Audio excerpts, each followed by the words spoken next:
Hello everyone. It is rainy and cold outside tonight. So let's gather around the fireplace in my study. And I will tell you more stories from Greek mythology to entertain you and lull you to sleep. First, we will relive the legend of Perseus and his main exploit, his fight against Medusa. Then, I will tell you about the myth of Labyrinth, where Theseus had to lose himself to face the Minotaur and escape with Ariadne. And we will also discuss the myth of Prometheus, the titan who brought fire to man and was punished for it. So we have a lot to discuss and discover. You can sit or lie down comfortably. Make yourself some tea or hot chocolate, or just close your eyes and let your imagination take you to this mythological lands filled with wonders. As always, there are timestamps to navigate between the stories in the pinned comment under this video. And in the same comment, you will find links to audio streaming services like Spotify, if you'd rather listen there, and to my Patreon page, if you feel like supporting this channel and getting all the stories as downloads or podcasts. And finally, a link to the 1 month free trial of the Slumber app, where you can listen to many of my stories and other narrators, with the possibility to add all sorts of background sounds. But for now, it is storytelling time, so let's get started with the first story, the story of Perseus. Our story begins in the very distant past of ancient Greece, so long ago that the great Greek cities had not risen yet, and very few heroes were known. This was long before the Trojan War, long before the time of Heracles, and the ancient Greeks had not yet begun to explore the sea, nor developed their science and their art. In this archaic Greece, there was a small but powerful kingdom around the city of Argos in the south of Greece. The king of Argos was named Acrisius, and his biggest concern was his inability, his lack of luck in having a son. One day, Acrisius consulted the oracle of Apollo at Delphi to know why and what he should do to have a son. But the oracle delivered a worrying prophecy. Acrisius was warned that one day he would be killed by his daughter's son. Acrisius had a daughter, Danae, and she was already of age to give birth. Acrisius could not let this happen, so when he came back to Argos, he decided to imprison her in the courtyard of his palace. He had a chamber built, a chamber made of bronze, with high walls and no windows, so that no one would be able to enter. The only opening was up. it was open to the sky, and Danae was placed inside. The king thought that this prison of metal would prevent his daughter from ever having a son, and so he would never be killed. But the oracle had never said that only ordinary men could give him a grandson. There were the gods, too. From the top of Mount Olympus, the king of gods, Zeus, had been watching, and the mere fact that Danae had been locked caught his attention and made her attractive to him. So one night he descended to the bronze chamber in the form of a shower of shiny little stars that enchanted the desperate princess in her prison.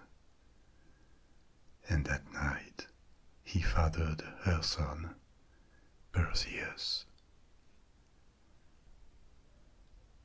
Soon after, Perseus was born, and King Acrisius realized that the prophecy was beginning to happen. But killing his own grandson, the offspring of a god, was unthinkable. It defied not only the laws of man, it would provoke the wrath of gods. So instead, he had the mother and the child locked into a wooden chest, and the chest cast into the sea. The chest would sink or drift and take them to an abandoned island, and this way he would not appear as a murderer. And so it was done. Mother and child, Danae and Perseus, were abandoned at sea, and the chest drifted away.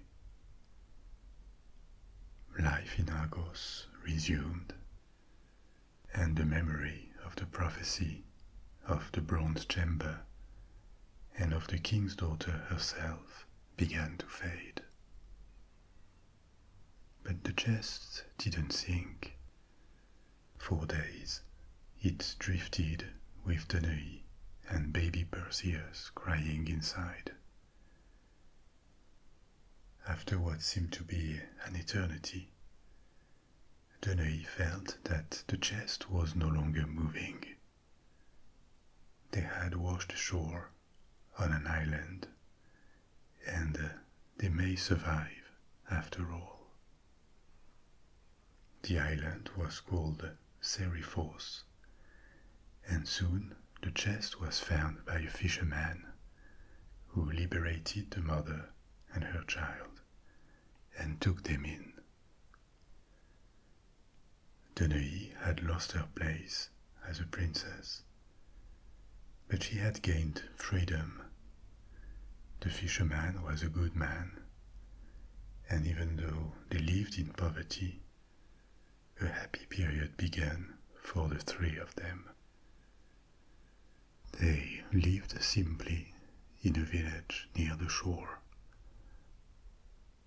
The fisherman raised Perseus as a son for 16 years, teaching him how to fish and be content with nothing more than the strict necessary. But Danae was the daughter of a king. Perseus was the son of a god, and it was written in the threads of destiny that their lives could not be ordinary. The island of Seriphos was another small kingdom, and its king, Polydectes, often inspected his possessions around the island. As Perseus reached manhood, Polydectes visited their village, and he fell in love with Danae, who had remained very beautiful despite the passing of time. The king didn't have a good reputation, and Perseus was very protective of his mother. So the young man did everything he could so the two could not be alone.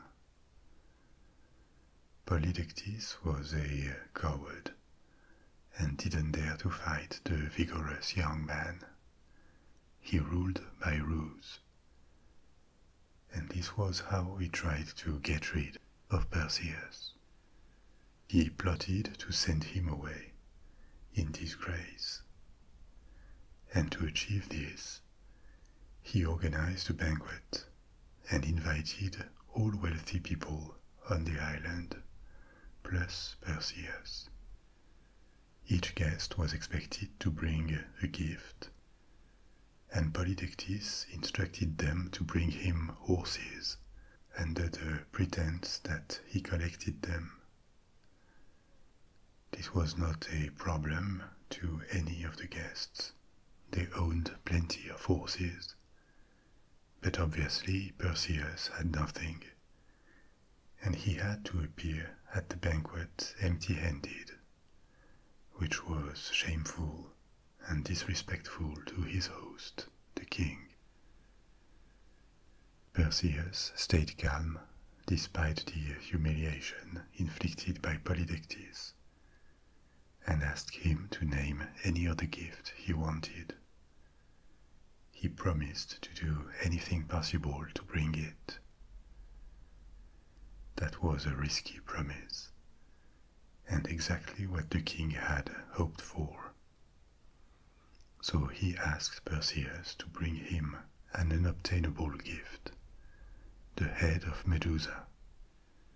Medusa was one of the three gorgons, three monstrous sisters that had existed since the dawn of times. They had female bodies, but their hair was made of living, venomous snakes, and their faces were horrifying. Those who saw their faces and established eye contact with any of the gorgons were instantly turned to stone. Two of the gorgons were immortal, but it was known that their sister, Medusa, was not.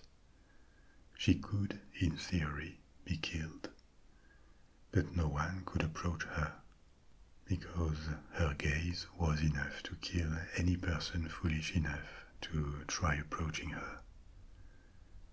And so Medusa was, in practice, invincible, almost as much as her two sisters.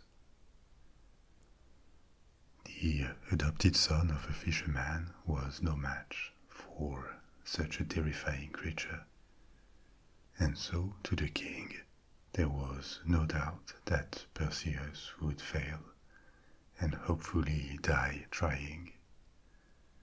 Danae would be his. What he ignored was that Perseus was no mere mortal. He was a demigod, and it was hard time he received help from the gods. Zeus had fathered many children, and never raised them. He generally forgot their mothers as soon as he had gotten what he wanted from them. But he cared enough to keep an eye on his numerous sons. And so did goddess Athena, who felt close to mankind and was always willing to help heroes accomplish exploits and triumph from all the obstacles that fate put in their way. As Perseus had received Polydectes' request, which was equivalent to a death sentence, and wondered desperately what he could do, Athena appeared to him in a dream. She revealed that he would need weapons before approaching Medusa. otherwise he would not stand a chance. And to collect them, he needed to find the Hesperides, who were entrusted with weapons that could help him. The Hesperides were nymphs, minor deities of nature, who had been placed in a magnificent garden, an orchard, that belonged to Hera, Zeus' wife. The Hesperides protected and tended this orchard that no mortal had ever visited, nor even found. Its location was unknown, including for Athena, and the only way to find them was to ask yet other creatures, the Grey. There were various triads of divine or immortal female creatures in those times. The three gorgons were one of these, the Hesperides another one, as charming and attractive as the gorgons were repulsive and deadly. The Grei were another triad of three sisters, three perpetually old women. They had appeared already old in the distant past, and they always stayed together because they shared a single mind and a single eye that they passed from one to another. Nobody understood whether there were three persons or a single person with three bodies, but they had received knowledge of many things about the world. They knew more than any man, and often more than the gods themselves.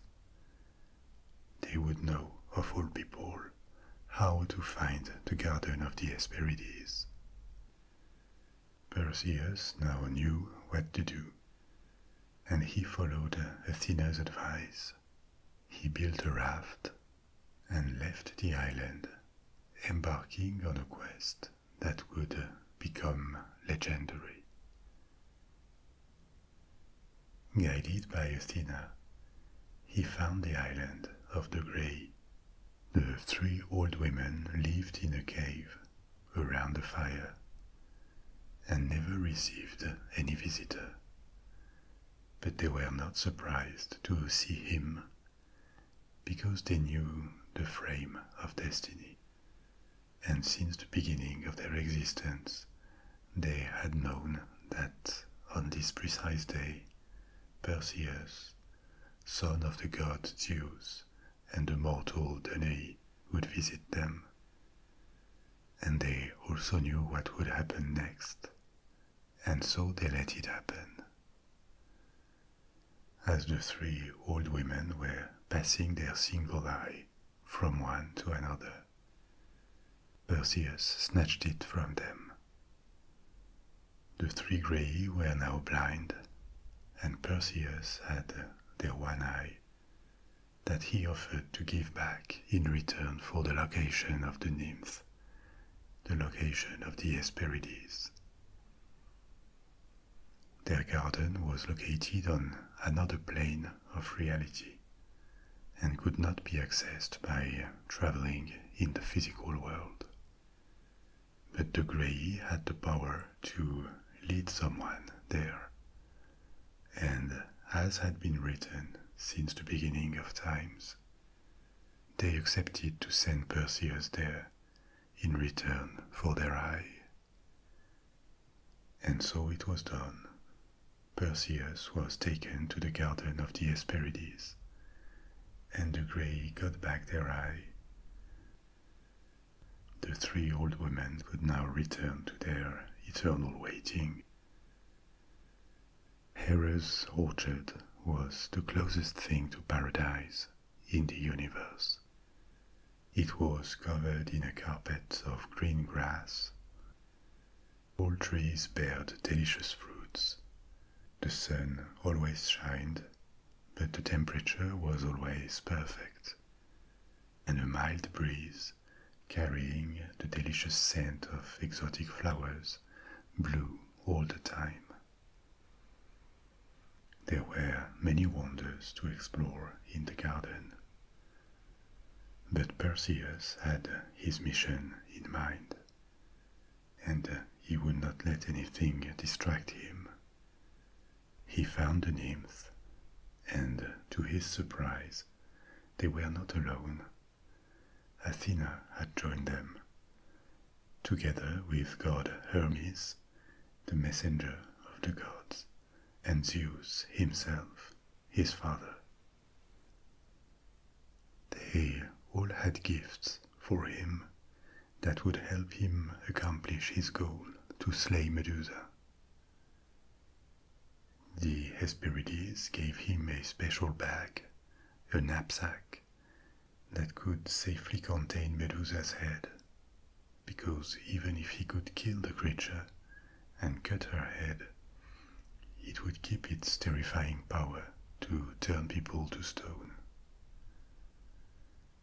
Zeus gave him a magnificent sword made of diamond and a helm. The helm belonged to his brother Hades, the god of the underworld, and it was a helm of darkness. The wearer of this helm disappeared from anyone's sight. Hermes lent Perseus a pair of winged sandals. These were magical, and their wearer could fly. And finally, Athena gave him a perfectly polished shield, so polished that it could reflect things almost like a mirror. Now powerfully equipped, Perseus was sent back to the human world, and he proceeded to the Gorgon's cave, where Medusa and her two sisters lived, and that no man in his right mind would have dared to approach. In the cave, Medusa was sleeping, but the mere sight of her face would have turned any human into stone, so Perseus had to be very cautious. Medusa had not always been a monster, and she was somewhat different from her two sisters, because she once was human and had been cursed by goddess Athena herself. Long ago, Medusa was a priestess of Athena and lived in the goddess' temple. But one day, the god Poseidon visited the temple and forced himself on the young priestess, who didn't dare to resist the god, and in any case did not have the strength to do it. When Athena learned it, she was merciless and decided to punish the young priestess, even though it was not her fault. The temple had been desecrated, and someone had to pay for it. It couldn't be Poseidon, because he was a god. So it would be Medusa instead, even though that was unfair from a human point of view. And so Medusa was cursed. Snakes came out of her head. Her gaze was made deadly, and she was sent to live with the other gorgons, far from mankind, where no one would ever desire her again. Medusa had gone mad due to this tragedy, and became the monster inside and out that Athena had wanted her to become. To avoid her dangerous gaze, Perseus approached silently, and viewing only Medusa's reflection in his shield, which neutralized her power. And when he was close enough, he cut her head and swiftly placed it inside the bag offered by the Hesperides. Long ago, when Medusa and Poseidon had mated, two creatures had been conceived, but Athena's curse had prevented them from birthing, from seeing the light of day. Medusa's death put an end to the curse. Poseidon's offspring and hers saw the light of day suddenly. From the neck of the dead monster sprang two beings. The first one was a magnificent winged horse, Pegasus, and the second one a demigod, Chrysaor. But Perseus had no time for them, because the two other gorgons had woken up and discovered that their sister had been killed. They pursued him, but Perseus put on his helm of darkness, and thanks to it, he could escape the cave. The most difficult part of his mission was accomplished, and Perseus now had to return to Seriphos, where he would give Medusa's head to the king and clean his name. But it was written that this would not be that simple. The Gorgon's cave was far from Seriphos. Perseus was exhausted and he needed to rest. So, after he had put sufficient distance between the two surviving Gorgons and himself, he reached a kingdom governed by King Atlas. There was a titan called Atlas who had been sentenced to carry the weight of the world on his shoulders. But this one was another Atlas, a man, and his main wealth and pride was an orchard where golden apples grew. Atlas had been warned by a prophecy. One day, a son of Zeus would arrive in his kingdom and steal his golden apples. There was no shortage of Zeus' sons, but out of precaution, he refused hospitality to Perseus and asked him to leave immediately. This went against the laws of hospitality, and rejecting a demigod was an offense. So in response, Perseus opened his bag and showed the king the severed head of Medusa. The head had lost none of its power, and instantly King Atlas was turned into stone. According to some, even into an entire mountain chain, the Atlas Mountains in the north of Africa. But there was nothing more here for Perseus, and he went on with his journey back home. Perseus reached another kingdom, Ethiopia, to the southeast of the known world. While he was busy with his own quest, a tragedy had happened in Ethiopia. The kingdom was ruled by King Cepheus and his wife, Queen Cassiopeia. They had a daughter, Andromeda, who had grown to be extraordinarily beautiful, so beautiful that their subjects and themselves compared her beauty and attractiveness to goddess Aphrodite herself. The proud mother, Cassiopeia, once said that her beauty was even superior to that of the Nereids, the sea nymph that lived in the oceans of the world, and often accompanied Poseidon. Poseidon was infuriated that a simple mortal like Cassiopeia dared to compare her daughter to his nymphs, and he decided to take revenge against the whole kingdom of Ethiopia. He sent a flood that overwhelmed the land and drowned many, and with this flood came a monstrous sea serpent which destroyed everything and threatened the survivors who had found refuge on the hills and mountains of Ethiopia. An oracle had been consulted and announced that the only way of extinguishing Poseidon's anger and find relief would be to offer Andromeda as a sacrifice to the monster.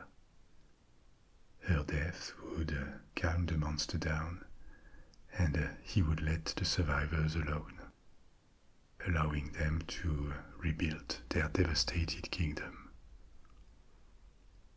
And so Andromeda, doomed by the bragging of her mother and the petty wrath of a god, was fastened entirely naked to a rock on the shore, where the monster would find and devour her.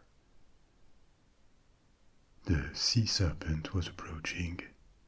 Andromeda was praying in despair, and maybe her prayers were heard, or it was a coincidence, but as the monster had almost reached her, Perseus arrived. He saw her in danger and slayed the horrible beast. He set her free and could not help but notice that she was the most ravishing woman he had ever seen. By saving her, he had gained the right to claim her in marriage. And he did, even though Andromeda had been promised before to another man, Phineus. The wedding took place soon after, but in the shadows, Phineus had been plotting against Perseus. With his friends and co-conspirators, they planned to make a quarrel happen at the wedding. There were several. Perseus was alone and had no one to support him in Ethiopia, so they would kill him, and Andromeda would return to Phineus. But things did not turn out as expected for the conspirators.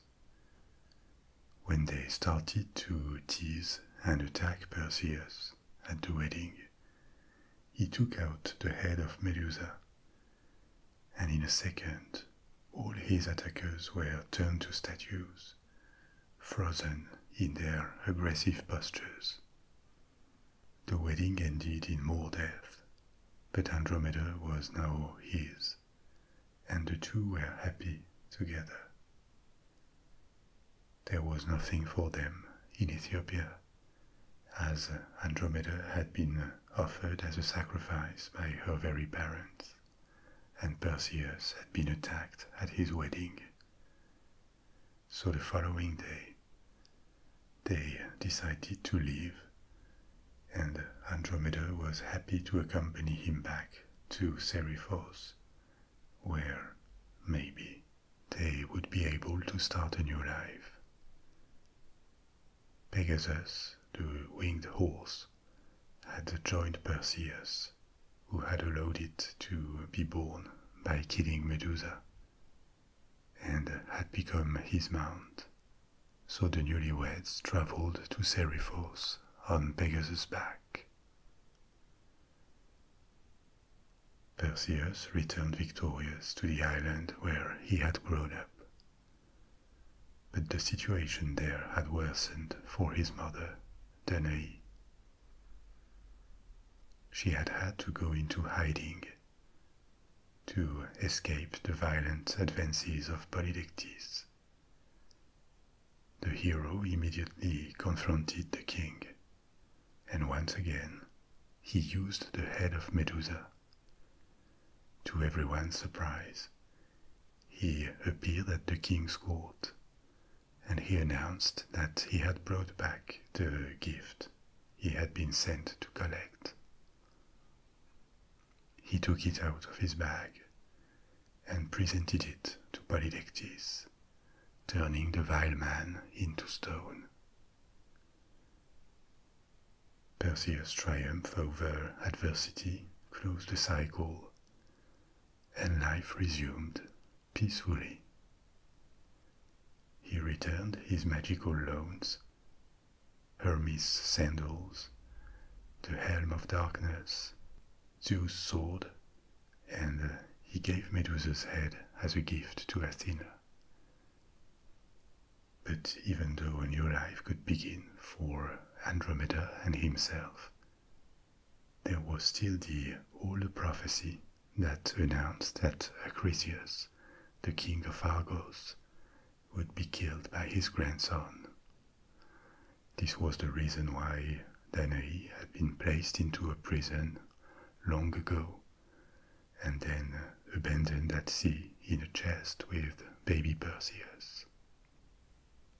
So many years later, and with this new life, the hero didn't really try or think of taking revenge on his grandfather. But the oracle of Apollo was never wrong, and one way or another, it had to be fulfilled. And this is how it happened. At the time, athletic games happened in cities around Greece, and young athletes traveled to show their strength and ability in these competitions.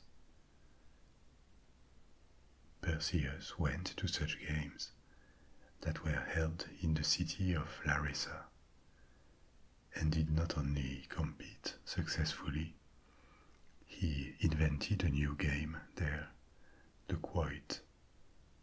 In this game, heavy rings of metal had to be thrown over a distance to land over a spike or as close as possible to it. He was making a public display of this new game when, by coincidence, King Acrisius of Argos walked nearby. The now old king was not even aware that his daughter and grandson had survived. Many years had passed, and the memory of the prophecy was no longer bothering him. Involuntarily, he stepped into the trajectory of the quoit, just as Perseus was throwing it. He was hit and killed by his grandson, just as the oracle had said.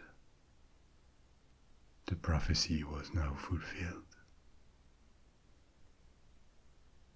After these events, tradition added more to Perseus' legacy.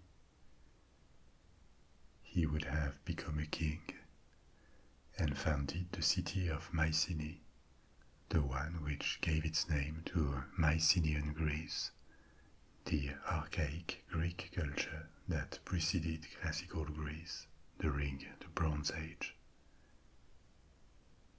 Perseus was the greatest Greek hero and one of the most ancient heroes of Greek mythology.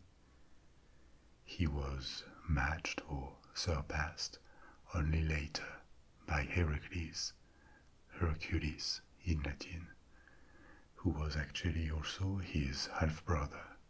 They were both sons of Zeus, and his great-grandson through Heracles' mother.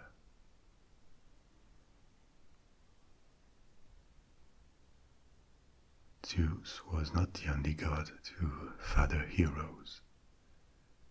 Poseidon, the god of the seas and horses, also did. And the hero of our second story was a son of Poseidon, Theseus, the one who traveled to Crete and found his way into the Labyrinth to slay the monstrous Minotaur. This story happened before Athens rose to prominence, and it actually began on the island of Crete. So let's find out what the myth goes like. Very long ago, several generations before the Trojan War, there was a powerful king in Crete called Minos. He ruled over not only Crete from his palace in Knossos, but also the islands of the Aegean Sea, which he had conquered, sending his powerful navy. But behind his power and success existed a tragic curse. When Minos was fighting against his brothers for the throne of Crete, before his reign even began, he had asked for god Poseidon's support. His prayers had been heard, and he had received the god's favor. Thanks to it, he had prevailed over his brothers and become king. As a symbol of his support, Poseidon had sent Minos a bull, white as snow, that the new king was to sacrifice in the god's honor. But the bull was so beautiful that Minos could not decide to sacrifice it, and instead he made a substitute sacrifice with another bull. Poseidon was infuriated, and as punishment he made the wife of Minos fall in love with the bull. That was absurd and against nature, but the queen could not resist the attraction, and she mated with the bull. As a result, a monstrous hybrid of human and bull was conceived, the Minotaur, with the body of a man and the head of a bull. The queen nursed him, still under Poseidon's spell, but the Minotaur quickly grew in size and became very ferocious, even dangerous to his own mother. The creature could only feed on human flesh and would never be able to live among humans. Minos didn't know what to do, because killing the beast could infuriate Poseidon even more. So he went to the oracle at Delphi to ask for guidance. The oracle recommended to build a structure to contain the monster, which would neutralize it without having to kill it. At Minos' court, there was a skillful craftsman and architect named Daedalus, and Minos asked him to draw and construct a gigantic labyrinth to hold the Minotaur. And so it was done. The labyrinth was built underground near Minos' palace, and the beast was placed into it. Despite this curse, Minos had taken control of all Crete and was going to war with other kingdoms in Greece successfully, including with Athens. A son of Minos had been killed by the Athenians, and as retribution, the king of Crete attacked Athens and won. As the price for peace, he demanded that every 7 years Athens sent him 14 young and good-looking citizens, 7 young men and 7 maidens, who would be offered as sacrificial victims to the Minotaur. The youth would be sent into the labyrinth and would end up either eaten by the Minotaur or would get lost and perish of starvation. The Athenians opted to select these 14 victims every 7 years, randomly. And when the time of the sacrifice returned, all Athenian families lived in terror that their sons or daughters would be drowned and sacrificed. Once, a ship sailed with 14 victims who never came back. Then it happened again a second time 7 years later. But the third time, one man volunteered to join the group, and this man was Theseus. Theseus had recently arrived in Athens, but he was connected to the city. Before he was born, the king of Athens, Aegeus, had traveled to the kingdom of Troezen, where his host, the king of Troezen, had given him his daughter. Aegeus was preoccupied at the time that he didn't have a son, and he tried to have one with her. But during his stay in Troezen, the woman was impregnated by Poseidon instead. She became pregnant, but not from the king of Athens. So Aegeus abandoned her and returned to his city.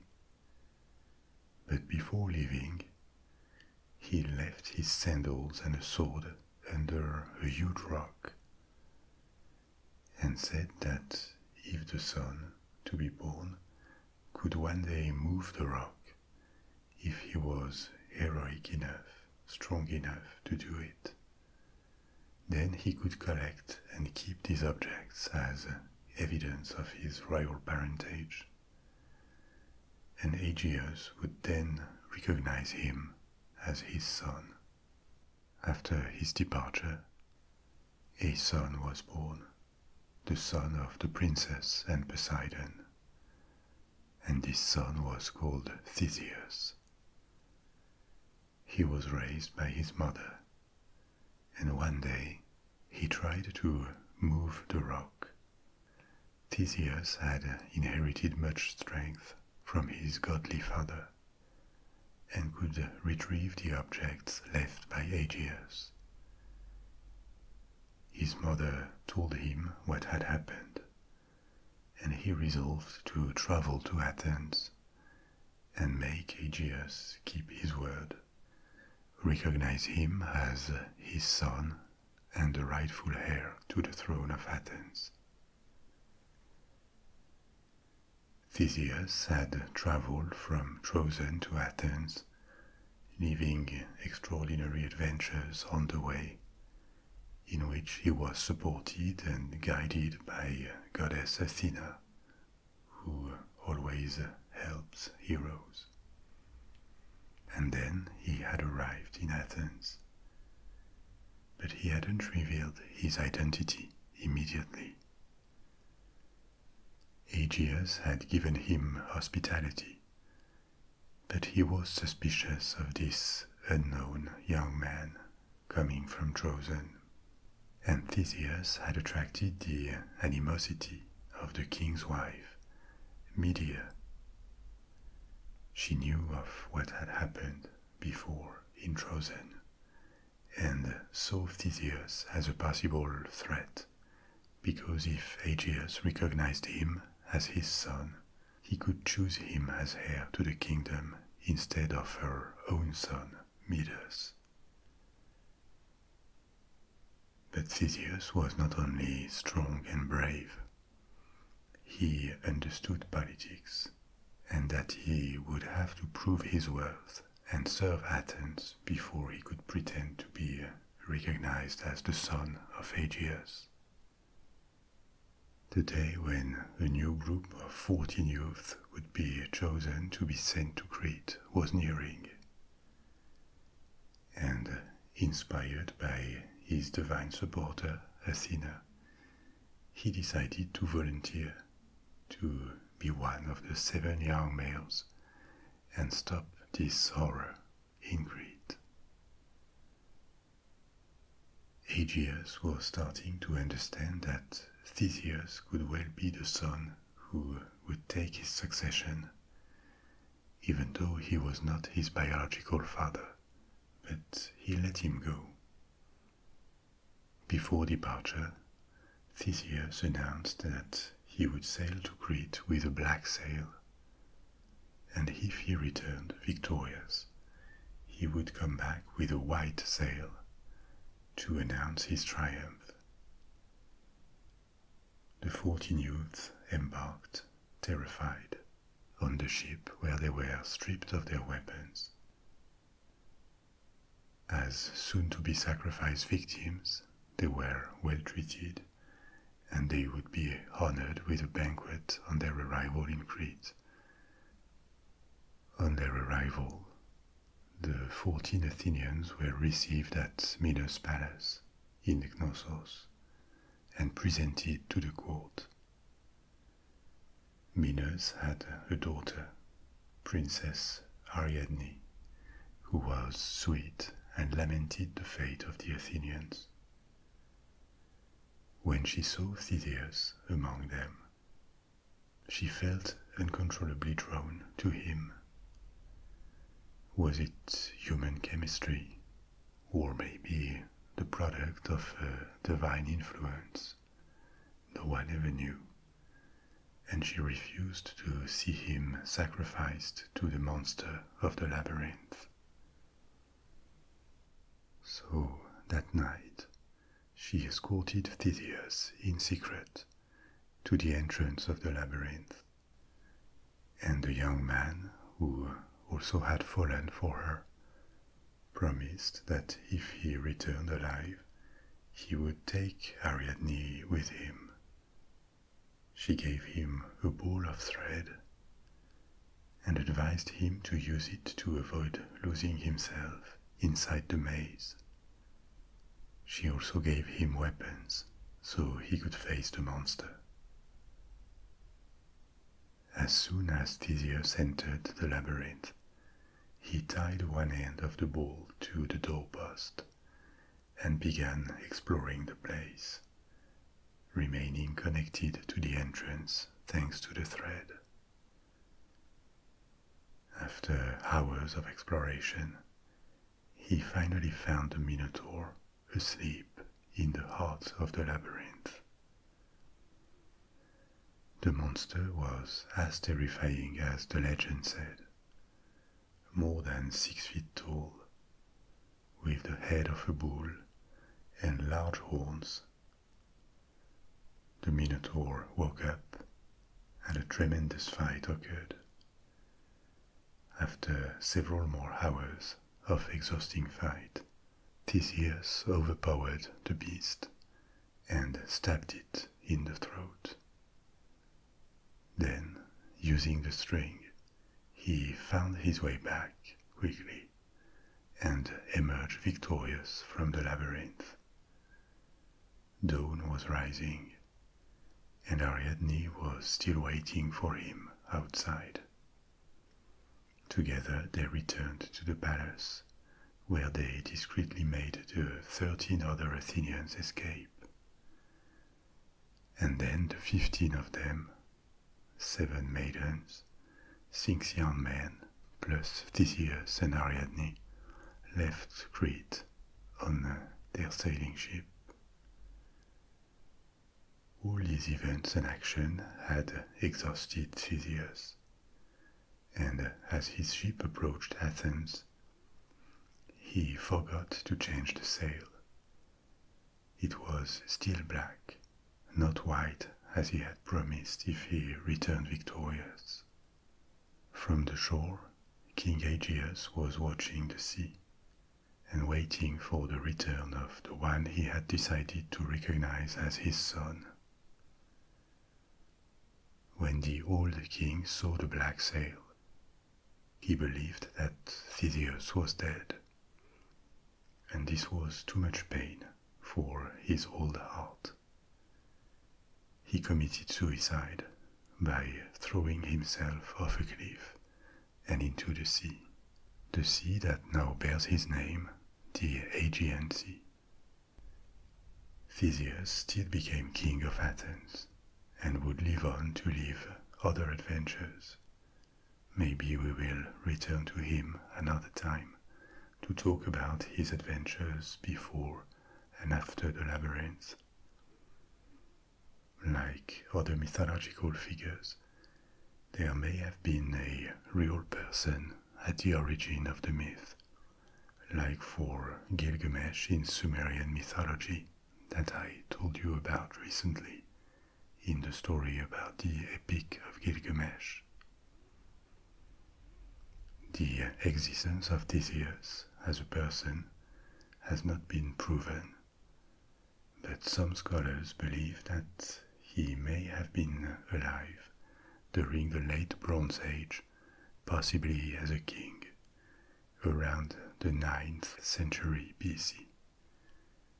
And then, authors and the elaboration of mythology in Athens would have added more and more details to the character. The episode with the labyrinth and the Minotaur is just the most famous part of his myth, and it continues to inspire stories. I am sure you recognized a lot of tropes in it that were not necessarily elaborated with this myth. They probably already existed before. But things like the lost son, the youth offered in sacrifice to keep the balance, the social order, the hero saved by love, and also the symbolism of a place like the labyrinth, a dark place, underground, where you can easily get lost and where a monster hides. This works well as a metaphor of the human mind, and as such it attracted a lot of interpretations, and it may be one of the aspects of the myth that make it appealing and memorable. Now we still have one other myth to go before our little mythology night is over.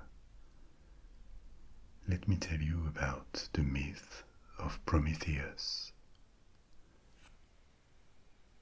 This one happened long before the times of Perseus and Theseus, when our world was still young, and human beings lived in a state of deprivation. The world was dominated by titans and gods, the powerful beings that had been the first thinking entities to emerge from the primordial chaos and the first ones to reproduce. Men populated the earth, but they were not very different from animals. They didn't know civilization, clothing, fire, or any type of craft. And because they had received very few gifts of nature, they were easy prey for wild animals.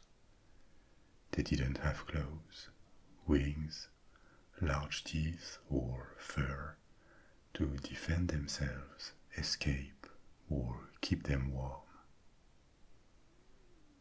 The gods didn't care much for these poor creatures, and actually their main concern was their infighting.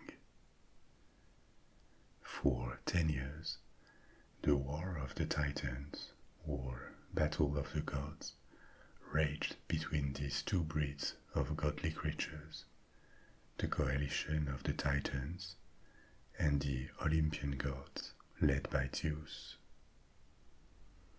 They had a series of battles that devastated the earth, so strong were their powers.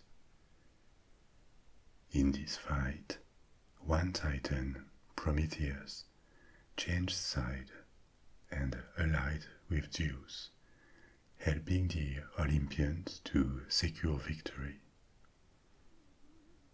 The defeated Titans were made prisoner underground or punished, and the Olympian gods became the unrivaled masters of the world. For the price of his support, Prometheus was left free and could live with the gods. The Titan disapproved of the gods' indifference to the situation of humankind. The gods not only had powers and immortality, they also owned a lot of secrets that they kept jealously and that they wouldn't share with other beings for fear that the elevation of others would be detrimental to them. These secrets included the secrets of fire, of technology, of knowledge, and more generally, of civilization. Prometheus was an outcast among gods, and because he had turned against his own kind during the War of the Gods, they looked at him suspiciously. One day he decided to help humanity that he had grown fond of, and while the gods didn't watch, he stole the secret of fire, descended on the earth, and shared it with humans. This changed everything for mankind. With technology and the ability to create objects, men were called to rule over nature. Their absence of thick skin or fur could be compensated with clothes that they would make. Their absence of natural weapons, like the predators had, was no longer a problem because they would be able to make their own weapons even more efficient. With the gift of civilization, they would live in large groups, in harmony. They would specialize themselves and demultiply their power. From these basic tools, they would advance on the path of ever more knowledge, ever more meaningful lives, and elevate themselves a bit like the gods. But the gods were jealous, and when the theft by Prometheus was discovered, their wrath had no limit. Zeus sentenced the Titan to eternal torment for this transgression. He would be bound to a rock on top of a mountain, and each day an eagle, the emblem of Zeus, would descend from the sky to eat his liver. His liver would grow back overnight, only to be eaten again the next day, in a never-ending cycle. Such was the price that Prometheus would pay for eternity, for helping humanity grow and dominate nature. This is the basis of the myth. In various traditions around Greece, various authors have expanded it. In some versions, Prometheus was freed centuries later, liberated from his cycle of torment by Heracles, the hero. The myth passed on to the Romans and remained very well known all the way to our times. probably because it's at the same time meaningful and contains something universal. It speaks of the human condition, the mix of animality, of wilderness, and society that tames us. It speaks of knowledge and technology that may help us strive, but that also have a darker side, the risk of going too far and generating unintended consequences. Technology doesn't come with wisdom. It puts an ever-growing power in human hands and raises the risk of overreaching. So Prometheus gave us a terrifying gift, and he was sentenced by higher powers for that, like mankind could be sentenced by nature or higher powers. This way of seeing things had a strong echo in Western literary and scholarly traditions.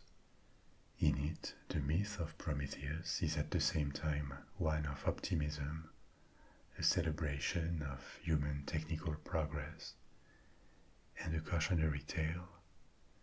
Disaster and punishment may be around the corner if we overreach. And more elements that have parallels within the beliefs of many cultures around the world were added to the Prometheus myth along the centuries. The myth was embellished by several authors until the 5th century BC, adding especially another aspect to it, the creation of man from clay. Prometheus would have protected the human race because he would have also been its creator. And these elements, the theft of fire, eternal punishment, the creation of men from soil or clay, can be found in many cultures if you listened to the stories I made about not just Greek but Japanese, Sumerian, Polynesian mythologies. These elements keep coming back in different stories. It does not necessarily mean that these cultures had direct contacts. We can be pretty sure that they didn't, based on archaeology. But rather, the fact that these elements appeared in different places, this suggests that they are appealing to the human mind. They tend to emerge spontaneously among human societies as explanations or easy to adopt beliefs because they resonate with our condition and our experience of life. So this is all for tonight, and I'll now let you enjoy the sound of rain for a while. You can close your eyes if you haven't already, and let yourself go, or pick another story from my library if you want. I'll be back soon with another story, and in the meantime, sleep well, sweet dreams, au revoir.